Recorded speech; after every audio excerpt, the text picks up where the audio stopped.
Olá galera, tudo bem? Meu nome é Hugo Pucheu e hoje eu estou na quadra com Silvio Bastos.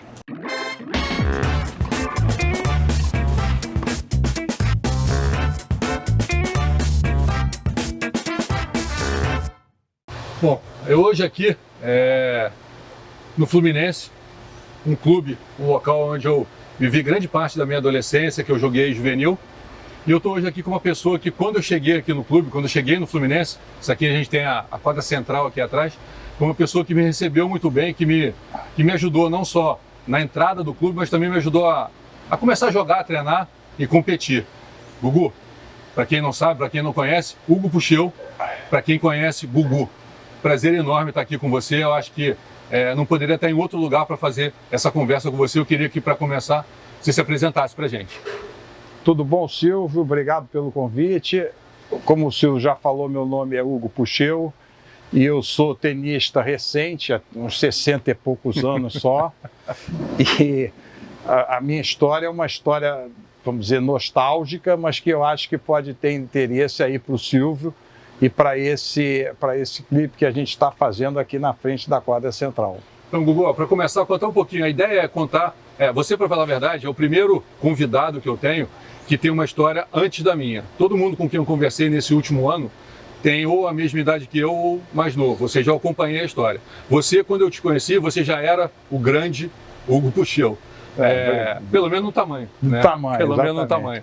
Mas, para começar, me conta um pouinho da história dessa senhora aqui, que até hoje, sinceramente, eu não sabia que era Suzanne Lenglen, e você hoje me passou essa informação. Essa quadra aqui foi construída na década de 1920, por aí, um pouquinho antes talvez, e essa estátua em homenagem à tenista francesa, que na época era a sumidade do tênis mundial, né? Foi uma das melhores de todos os tempos.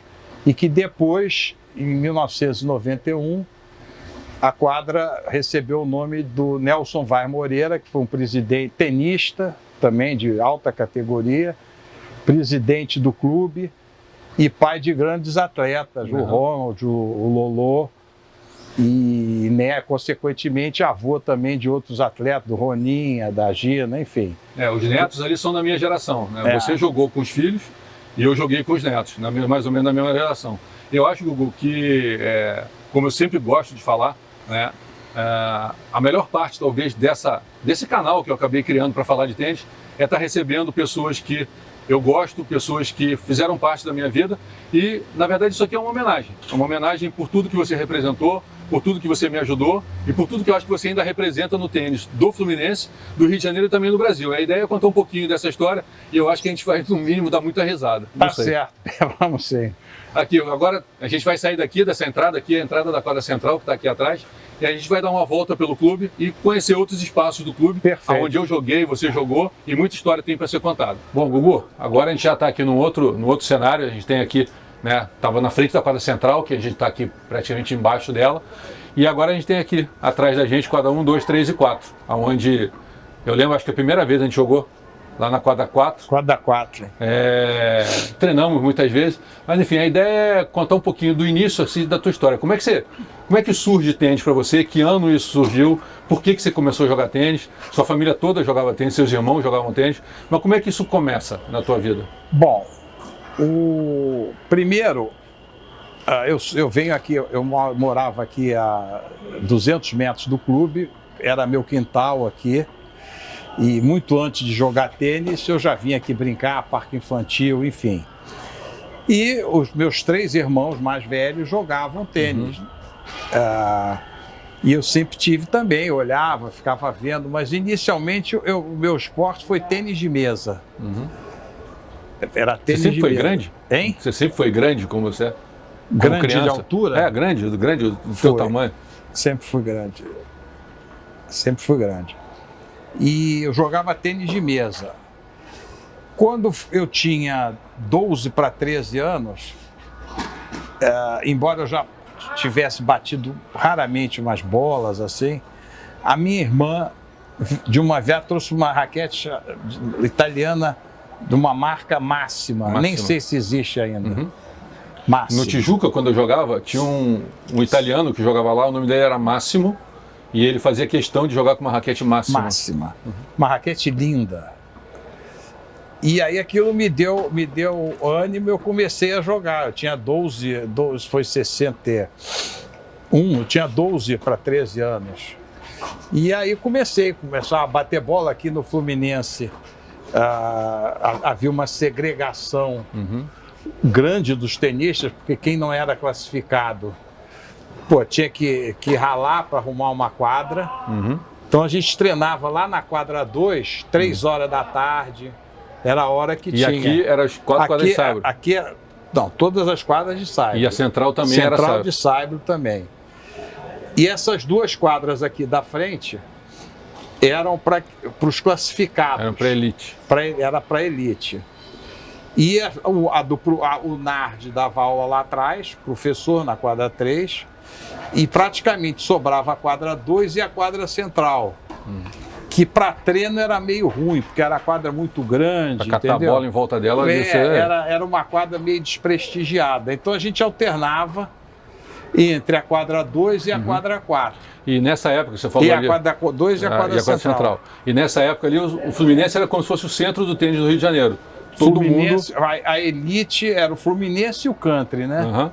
E o country era muito forte também. Mas o Fluminense era o ponto, o Campeonato Brasileiro, quando tinha, era aqui. O único que teve no Tijuca foi o Infanto Juvenil, 65, eu acho. E os outros, o Campeonato Brasileiro 69, aqui era sempre no Fluminense. E essas 2 décadas aí, 60 e 70, o Fluminense meio que monopolizou o tênis do Rio de Janeiro? Não, mais ou menos, né? O Country era um grande adversário, e depois o Tijuca também. O Tijuca teve uma época que tinha um time forte. Tinha um time muito forte. Não. Antes disso, Paulo Keller, Rubem Raimundo, o Cláudio Ferreira, tinha um time forte. E um evento, vamos dizer, muito importante, que é um campeonato muito importante que houve, foi em 66, 66. O Fluminense ganhou do Country numa decisão, houve 2 turnos. O Fluminense ganhou um e o Country ganhou o outro. E nós fomos decidir na ABB. No campo neutro. Campo neutro. E a equipe do Country era o Ronald Barnes, Jorge Paulo Lema, os 2 Pintos, e a dupla era o Friling e o Montenegro. E a escalação caiu de tal maneira, vamos dizer, a nosso favor, que nós conseguimos ir para a dupla decidir, e eu joguei com o Márcio e a gente... porque do time que você está falando do Country, tem 2 aí de Copa Davis, né? Tem 2 pontos certos. Os 2 pontos certos dele, por sorte, caíram com os nossos 2 piores. Que deu também pior que eu digo em relação a...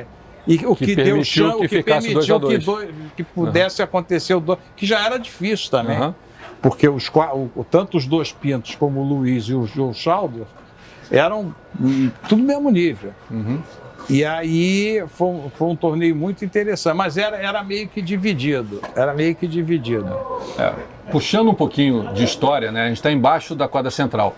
E aí você comentou comigo de um jogo de Copa Davis, ou não sei se foi Copa Davis, mas um jogo, foi a primeira transmissão de televisão. Não foi Copa Davis, não. Foi um jogo do Ronald Moreira. Aliás, houve 2 jogos. Um do Ronald Moreira contra o Lelé Fernandes. Que hoje dá o nome à quadra. Não, o pai dele. O pai. O pai Nelson. do Ronald. O Nelson dá o nome à quadra e o Ronald... O Ronald fez a primeira... Ronald é o pai da Gina. O Ronald é o pai da Gina. Nossa, essa família é muito grande de tenista. O Ronald é o pai da Gina. E o Ronald Moreira jogou uma simples com o Lelé. Lelé Fernandes. E depois teve uma dupla, o Ronald e o Mário, meu irmão, contra o Lelé e o Friling. E esse jogo foi transmitido para televisão ao vivo? Foi a primeira transmissão de TV de tênis no Brasil. Você lembra o ano? Acho que foi 58. E você falou que vieram com o Rui Viotti já. Rui Viotti. Já. Para você ver como é que o negócio era, vamos dizer, interessante, eu que estava aqui, saí daqui para assistir em casa. Porque você... E pouca gente tinha televisão em casa naquela época. E você estava presencialmente dentro da quadra, quando começa o jogo, e depois termina de ver o jogo em casa na TV. Exatamente. Isso é um troço que eu acho que é... Que é o oposto do que se faz hoje, né? Não, Mas pela novidade. Pela novidade. Aqui, por exemplo, dentro da quadra central, o que você lembra de evento, o que aconteceu, o que... Ela foi construída, né, basicamente para poder ter um centro, para poder ter uma quadra central dessa dimensão. O Fluminense era o centro, isso também é antes de mim, mas o Fluminense era o centro das turnês dos profissionais. Tá certo? Então, por exemplo, eu me informei com o meu irmão, que participou disso, em 51 ou 2, veio uma turnê que era comandada pelo Jack Kramer. Era o Jack Kramer, Segura Cano, Bob Riggs e Jimmy Pales jogaram aqui. E esses caras todos, quem não é muito lá de trás, o estudioso do tênis, né? Mas Jack Kramer era praticamente a raquete mais famosa que todo mundo já usou um dia. Quem jogou com raquete de madeira, né? Era Dunlop McSquire e o Wilson Jack Kramer. Exatamente. Né? O Bob Riggs foi o que teve o jogo com a Billie Jean King, lá depois de aposentado, e que gerou o filme. Com a Margaret Court. E depois gerou o filme da Guerra dos Sexos. Enfim, esses caras todos vieram para fazer aqui o Segura Cano dispensa comentários. Segura Cano do Jimmy Conn. E eu tenho uma história muito legal com ele no metrô de Nova York. A gente pegou o metrô mais ou menos na mesma estação para ir para Flushing, né, que você sai de Manhattan para ir para Queens. 7-0. O 7 roxo. O 7 roxo, exatamente.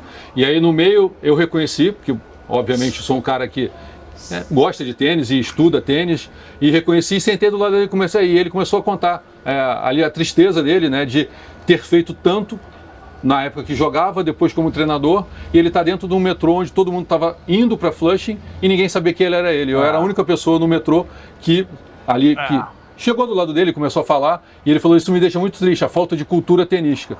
Agora você imagina ele, se ele vivesse no Brasil, né? Se nos Estados Unidos ele reclamava da falta de cultura tenística, você imagina no Brasil. Imagina aqui, e eu acho que um dos motivos, ou o principal motivo, além do carinho que eu tenho por você, é de tentar trazer um pouquinho da cultura tenística para as pessoas hoje no Brasil poderem saber como é que funcionava. Muita gente hoje, crianças, famílias, botam o filho para jogar tênis, mas você jogou numa época em que eu imagino a dificuldade que era você iniciar no tênis, começar a jogar tênis e treinar tênis. Agora, você para jogar aqui, o iniciante estava perdido, porque você não tinha quadra. Não, e eu acho que a dificuldade não só para você treinar, mas eu digo até para você iniciar no esporte, né? De acesso à raquete, você poder ter uma raquete, poder ter um professor, que não devia ser uma coisa fácil ou barata de se ter na época, não era qualquer pessoa, que você tinha que ser sócio de um clube, não existia academia, muito menos quadra pública. Então eu fico imaginando o quanto de dificuldade a sua geração não passou para ter chegado onde vocês chegaram quando eu te conheci. Pois agora, por outro lado, tinha um fator que era,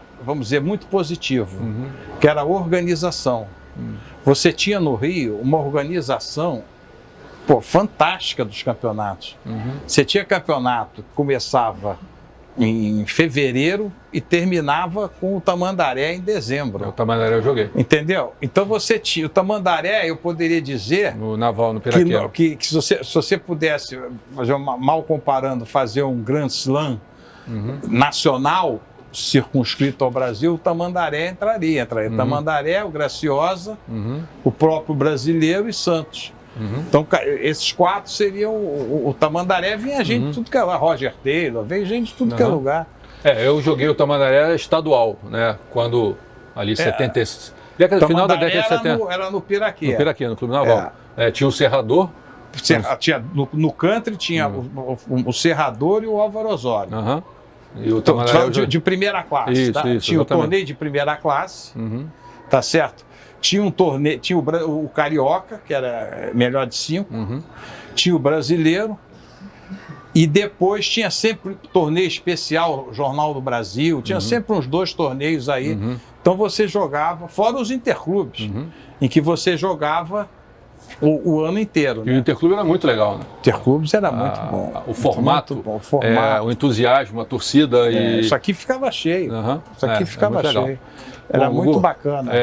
Você estava falando da quadra central e também outra turnê muito importante que teve aqui, essa eu assisti, foi o Alex Olmedo. Morreu recentemente. Morreu, não morreu sabia. Morreu esse ano. Morreu esse ano, Alex, peruano. Quem me contou foi o Paulo Cleto. Ele me ligou falando que ouviu tanta besteira que ele falou assim: você não quer escrever em algum lugar não, porque as pessoas falam tanta coisa errada de todo mundo e não existe cultura de tênis no Brasil. O Alex Olmedo veio... Tinha um que o sobrenome era... Ele era americano, mas tinha um sobrenome alemão que eu não me lembro. Veio Ashley Cooper, que era um australiano. E veio um outro que eu não me lembro aqui também. E depois também o country começou a ter esse tipo de torneio. Já mais para trás. Pietrangelo, Tom Walker, entendeu? Esse pessoal fez uma turnê também. Todos os caras de top 10 na época. Tudo top 10. Mas nesse tempo não tinha ATP ainda. Sim, mas jogadores que jogavam no circuito, jogavam profissional. Sim. O Jack Kramer tinha uma equipe profissional. O Ronald Barnes, ele entrou num grupo, que eu não me lembro quem era o chefe, chamado The Handsome Ten.